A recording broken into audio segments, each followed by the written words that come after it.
जगत गुरु जी, मैं एक चीज समझना चाहूंगी आपसे। जो सवाल उठाए जा रहे हैं विज्ञान का हवाला देते हुए कि कैसे संभव है जो तमाम दावे धीरेन्द्र कृष्ण शास्त्री कर रहे हैं, उनके बारे में आप जरा प्रकाश डालिए। सब कुछ संभव है और ब्राह्मण की अपनी तपस्या होती है, उनका पारिवारिक क्रम है, साधना क्रम है। साधना से सब कुछ संभव हो जाता है, कुछ भी असंभव नहीं है। आप जानते हैं नेपोलियन कहा करता था, impossible words are found in dictionary of fools. मूर्खों की डिक्शनरी में असंभव शब्द आते हैं। संभव है और वो बहुत योग्य लड़का है। ऐसा है कि जब अनेक ईसाई, अनेक मुसलमान, हिंदू हुए तो लोग सहन नहीं कर पाए और निरर्थक उन पर आक्षेप करना शुरू कर दिया। जी, तो क्या जो ये आरोप लगाए जा रहे हैं वो राजनीति के चलते लगाए जा रहे हैं? राजनीति के चलते ही लगाए जा रहे हैं, विधर्मियों के द्वारा। जी, और ये भी कुछ ठीक है। जी, जगत गुरु जी बताइए बताइए।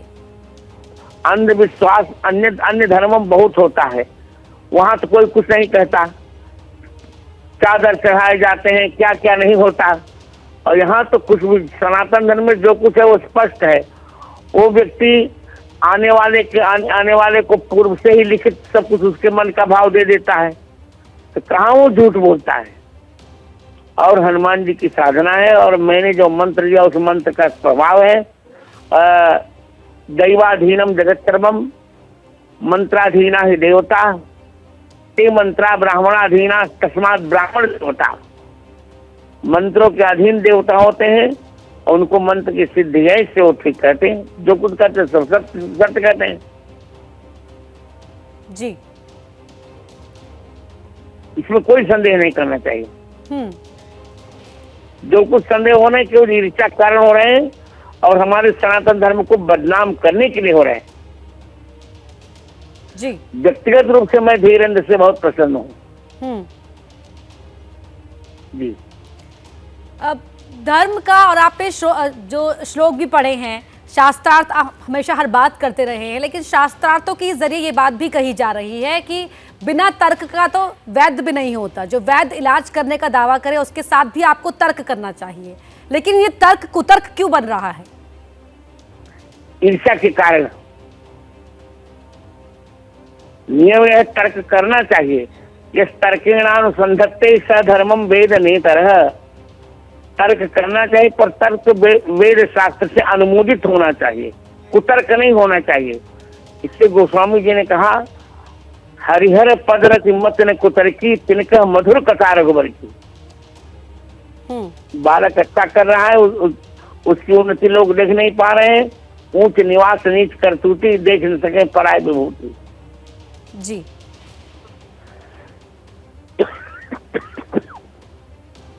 जगत गुरु जी, एक सवाल मेरा ये है कि जब कितने साल आपके सानिध्य में रहे आपके शिष्य, और कैसा रहा उस वक्त उनका समय? क्या उनकी व्यवहार कुशलता थी? क्या खूबियां आपने देखी? मैंने तो बहुत कुछ देखा। कुलीन ब्राह्मण, चरित्रवान, किसी की बेटी बहन पर गलत दृष्टि नहीं डाली उसने, और आचरण ठीक रखा। इन्हीं गुणों के कारण मैंने उनको दीक्षा दी। हमारे यहाँ चरित्र की पूजा होती है बेटी। गुणा पूजा स्थानम गुण सुनति लिंगम न वजह। हम लोग ऐसे लोगों को शिष्य नहीं बनाते, ठोक बजाकर दीक्षा देते हैं। बहुत उसमें सारे गुण हैं, जो अच्छे शिष्य में जितने गुण होने चाहिए सारे गुण उनमें हैं। जी, और यह मैं चाटुकारिता से नहीं कह रहा हूँ, हृदय से कह रहा हूँ। जी, क्या जब वो आपके पास आए तभी आप समझ गए थे कि उनका भविष्य ऐसा रहने वाला है? हाँ, निश्चित समझ गया था। जब मेरे पास आए विनम्रता से, उन्होंने कहा कि मैं श्री राम मंत्र की दीक्षा आपसे चाहता हूँ, तभी मैं जान गया था कि बालक बहुत कुछ करेगा और कर रहा है। तो जगत गुरु जी, श्री राम मंत्र की शिक्षा पाने के लिए किस तरह का तप करना पड़ता है, जरा बताएं दर्शकों के लिए। देखिए, श्री राम मंत्र की दीक्षा पाने के लिए 3 बातें होनी चाहिए। सत्य वचन और दीनता परति मातु समान। इतने पे हरि न मिले तुलसी झूठ जमान। सत्य भाषण और गुरुजनों के प्रति आदर और दूसरी बहन बेटियों को माता के समान देखना, ये 3 गुण ऐसे होते हैं जो राम मंत्र की दीक्षा के लिए पर्याप्त होते हैं और पात्रता को सूचित करते रहते हैं। इस बालक में तीनों गुण हैं।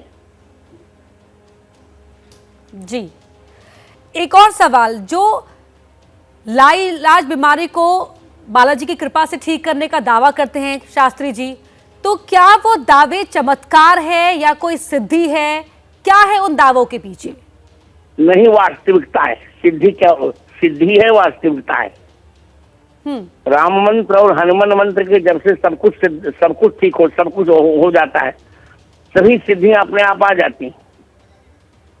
जी। अब जैसे मान लीजिए, अब हमारा तो पक्ष दूसरा है, पर आप सोचिए कि दृष्टि न होने पर भी ऋग्वेद से लेके हनुमान चालीसा पर्यंत मुझको 1.5 लाख पृष्ठ कंठस्थ हैं। ये क्या है? ये जब का प्रभाव है, तब का प्रभाव है हमारे। जी गुरुजी, आप तो इतनी विशेषताएं बता रहे हैं, सिद्धियों की बात कर रहे हैं, लेकिन प्रयागराज के माघ मेले में दंडी सन्यासी आए हैं, वो विरोध कर रहे हैं धीरेन्द्र कृष्ण शास्त्री का। वो तो विरोध करने वालों का स्वभाव होता है। हाथी चले बाजार, कुत्ते भूखे हजार।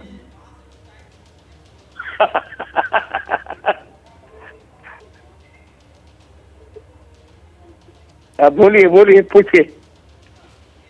जी, एक और सवाल, क्या शास्त्री जी ने कभी अपने विवाह का जिक्र किया है आपसे? नहीं, कभी नहीं किया है, पर मैंने किया है। मैं विनोद में कहा करता, तुम्हारा विवाह होगा तो मैं तुम्हारी बारात में चलूंगा। जी, तो आगे कोई योजना है उनके विवाह करने की? उन्होंने तो मुझसे नहीं कहा। मेरे यहाँ प्रस्ताव बहुत आ रहे हैं। सब लोग मुझे कहते हैं जगत गुरु से पूछ लो। अच्छा, अब देखेंगे, कोई सुयोग्य कन्या होगी तो विवाह, उसका विवाह करेंगे हम। तो क्या इससे जो उनका जीवन रहा है अब तक का, उस पर, उनकी दीक्षा पर कोई असर पड़ता है विवाह करने से, वैवाहिक जीवन जीने से? नहीं, कोई असर नहीं पड़ेगा।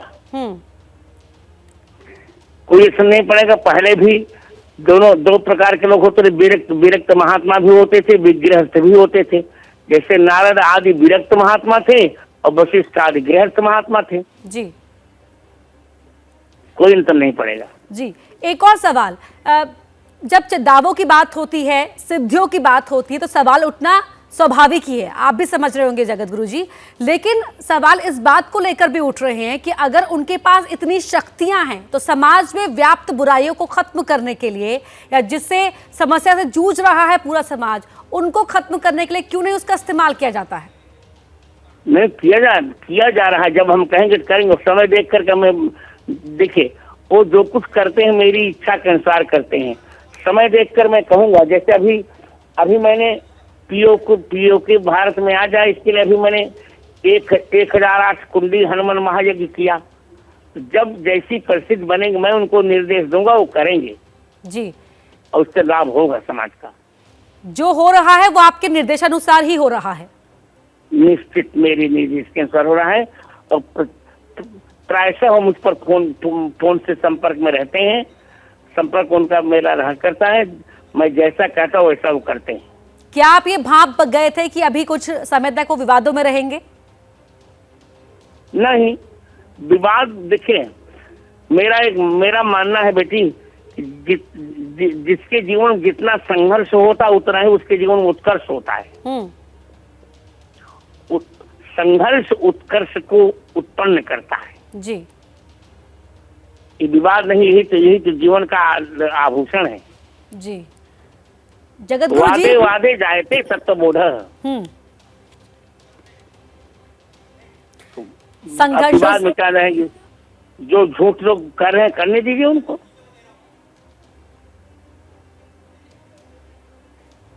जी, संघर्षपूर्ण तो आपका जीवन भी रहा। संघर्ष करने के बाद, एक लंबे तपस्या के बाद ही एक गुरु का दर्जा हासिल होता है। लेकिन बहुत कम उम्र में जिस तरह की ख्याति मिल रही है धीरेन्द्र कृष्ण शास्त्री को, क्या लगता है कि वही एक बड़ी वजह बन गया है इस पूरे विवाद के पीछे? इसी देख नहीं सके पराय विभूति, दूसरों की उन्नति लोग सहन नहीं कर पाते थे, निरर्थक अपराध करते। देखिए मेरे संघर्ष में इनके संघर्ष थोड़ा अंतर है। मेरा पक्ष था शास्त्री और निरंतर मैं शास्त्रीय चिंतन ही करता रहता हूँ जी। तो मेरा और उनका संघर्ष सिद्धियों का जी, तो दोनों का पक्ष ठीक है, दोनों अपने अपने मार्ग पर बिल्कुल ठीक है। जगत गुरु जी, कोई आपत्ति नहीं। एक सवाल खड़ा किया है शंकराचार्य स्वामी अविमुक्तेश्वरानंद ने। उन्होंने कहा है कि अगर इतनी ही दिव्य शक्तियां हासिल हैं तो उत्तराखंड के जोशीमठ में जो दरारें पड़ रही हैं उन दरारों को भरकर दिखाएं। पहले वही दिखा दे। पहली बात तो अभी वो शंकराचार्य है नहीं, उनको ये कहने का अधिकार। अभी कोर्ट में निर्णय, अभी कोर्ट उनका निर्णय कोर्ट में लंबित है। वो ही नाथ शंकराचार्य और ज्योतिर्मठ में जो दरारें पड़ने, पहला कर्तव्य तो उन्हीं का है, क्योंकि वही उसके शंकराचार्य के दावादार है। पहले वो कर लें, जब उनसे नहीं हो पाएगा तो हम अपने शिष्य को कहेंगे। क्या ये संभव है? हाँ, सब कुछ संभव है। तो पहले वो कह दे कि मैं नहीं कर रहा हूँ, और मैंने आपको बताया कि वो शंकराचार्य है ही नहीं जी। पूछे बेटे, नहीं संकोच पूछिए, मैं उत्तर देने के तैयार।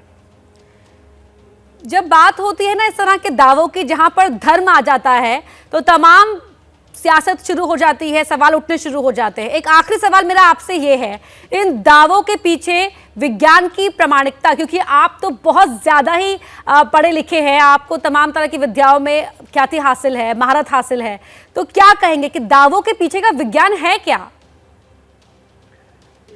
कुछ ऐसे प्रकरण होते हैं जहां विज्ञान कुछ नहीं कर पाता। आस्था एक ऐसी वस्तु होती है, वहाँ विज्ञान का हस्तक्षेप नहीं होता, वहाँ केवल मान लेना पड़ता है। जैसे मान लीजिए, एक उदाहरण दे रहा हूँ मैं। एक लोग कहते हैं कश्मीर में एक बाल है, वो मोहम्मद साहब का है। अब मोहम्मद साहब का बाल है, इसमें क्या विज्ञान करे बताइए? 2000 वर्ष के बाल के पीछे उसमें कौन सा विज्ञान वहाँ होगा? वहाँ आस्था ही नहीं प्रमाण होगी। बहुत सी बातें यहाँ होती हैं बेटी, जहाँ विज्ञान कुछ नहीं करता, वो आस्था प्रमाण होती है। धर्म हमारा आस्था प्रमाण सिद्धांत का पोषक होता है जी। हमारी आस्थाएं हैं, और विज्ञान भी इनको जस्टिफाई करता है, सत्य कहता है जी। बहुत धन्यवाद जगत गुरु जी, समय निकालने के लिए, हमारे दर्शकों के लिए, और आपने इतनी तमाम बातों पर जो स्पष्टता पेश की है वो दर्शक देख रहे हैं, सुन पा रहे हैं। बहुत धन्यवाद आपका। तो लगातार इस चर्चा को हम आगे बढ़ाएंगे। आपने सुना जगत गुरु रामभद्राचार्य जी महाराज को। इसके अलावा हमारे साथ और मेहमान भी जुड़ेंगे। अखिल भारतीय संत समिति के महासचिव हैं, वो भी हमारे साथ जुड़ चुके हैं। कांग्रेस की तरफ से भी हमारे साथ जुड़ चुके हैं प्रतिनिधि, और साथ ही गुरु मां कंचन जूना अखाड़े से भी हमारे साथ जुड़ चुकी है। इस बातचीत को आगे बढ़ाएंगे। जैसे ही घड़ी का काटा दोपहर 2:30 पे आए, बबीता जी का दिल सास बहू साजिश के लिए मचल जाए। और ये है इनकी बहू, पूरे दिन ऑफिस की टेंशन हो जाए गॉन जब ये करें अपना फेवरेट शो फ्री टाइम पे ऑन। इनकी तरह आप भी देखिए अपना फेवरेट शो अपने टाइम पर, और डाउनलोड कीजिए एबीपी लाइव ऐप अपने स्मार्ट टीवी पर।